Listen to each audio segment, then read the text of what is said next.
Well, let's talk to Richard Burge, the CEO of London Chamber of Commerce and Industry. Richard, welcome. When you talk to the members you represent, what impact has the so-called COVID-19 pingdemic had on businesses in London? I think it's having two impacts. One is direct for those businesses who've got staff now who are isolating for up to 10 days on the basis of a ping. And that can be some of our big businesses like Transport for London. I'm in Hounslow in West London at the moment. 5 trains I was due to get on were cancelled because of staff shortages. And it can also because it creates uncertainty. Those businesses which have staff who haven't been pinged, they're just waiting for a phone call to say, sorry, boss, I can't come in. I've had the message. So it's uncertainty as well as direct impact. And what are you hearing from the businesses about their key challenges that lie ahead in the coming weeks and months? Well, it's stumbling. It's a feeling that it's not a collapse of business, but we're trying to accelerate, we're trying to get business going, and yet we're stumbling along because there are too many ministers giving contradictory messages on TV, and we're not hearing enough from the government scientists who should be giving out a consistent message and consistent advice.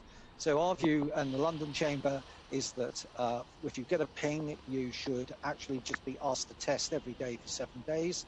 And obviously, if one of those is positive, then you go into isolation and you do the proper PCR test. But frankly, that is what's going to get our economy going, and that's what's going to give us consistency. If the science changes, then what we want to hear is scientists on the radio and TV, not government ministers, because I'm afraid they are continually getting it wrong, and scientists, I think, have a greater level of trust in the community, particularly amongst business leaders. Which sectors are in most trouble and why? Well, I think the sectors which are in most trouble are the ones where staff have to be physically at work in order to do it. So hospitality, retail, actually face-to-face retail, and transportation, whether that's logistics such as lorries for transporting goods or transporting people. So those are the ones at greater risk. If you get pinged and you can work from home, it doesn't matter. You can continue working. You're not actually sick.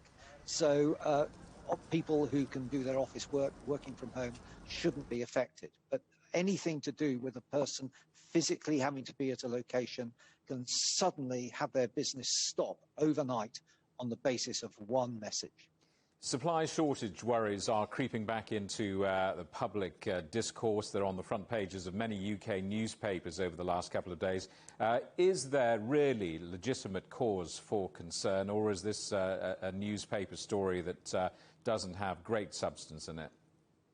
I think there may be the odd temporary shortage, but it will not get to the point of view of the shelves being emptied, because I think our big supermarkets have got their act together. They're doing their best. We may find the range of goods declining slightly. We may not get precisely what we want on the shelves, but frankly, everything we need to live and to live well, as we do in this country compared to many billions of people around the world, will still be on our shelves and we'll still have the money to pay for it. Richard Burge in London, thank you very much indeed for talking to us.